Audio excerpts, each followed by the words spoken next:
And welcome back to this special tribute to military mothers. Tonight, we have shown you the many different ways that mothers of the men and women in our military are making a very important difference. But now, we're going to turn a focus onto a different kind of military mom, a mom that is actually serving this country herself, something she says she couldn't do without the support of her family.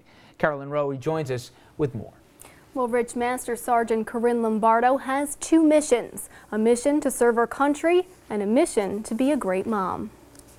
They seem like any other mother and daughter, talking and laughing on their front steps. But this mother and daughter have made sacrifices that are foreign to most. They spent almost a year apart. When Corinne was deployed to Iraq in 2005, Sabrina was just 12 years old. There are a lot of times where you hear something happened where she was, or like you hear, just something went wrong or something, and then you wonder, like, was she in the middle of it, or did something happen to her? A member of the New York National Guard, Master Sergeant Corinne Lombardo says it was a tough transition, leaving her young daughter, disabled husband, and 22-year-old son that had a congenital heart condition to serve her country. It's hard because you have to compartmentalize your mind.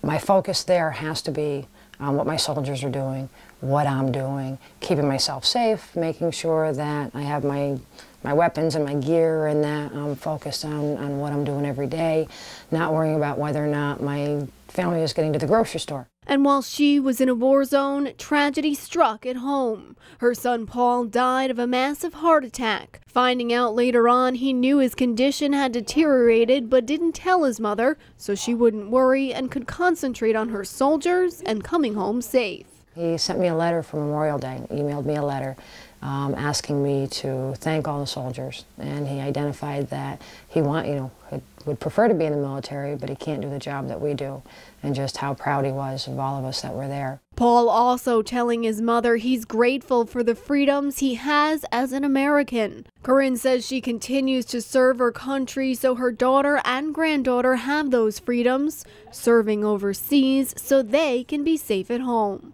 I served down at Ground Zero after 9/11. I saw the damage and the destruction and exactly what terror will do to the American soil and what could happen if we don't fight to keep ourselves free.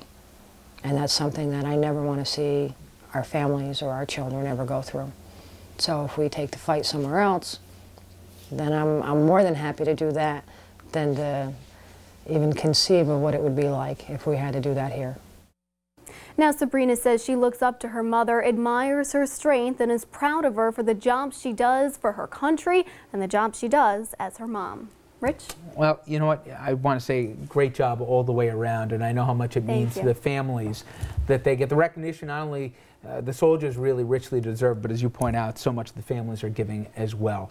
Now, this special series on military mothers making a difference hopefully gave you a glimpse into the lives of those men and women who not only serve the nation and the families they sometimes leave behind, but we also want you to continue to be a part of it. Now, if you have a story that you'd like to share or to post your comments on any of the stories you've seen here tonight or this week, just head to our message board, go to rnntv.com, then click on the Mother's Day special icon.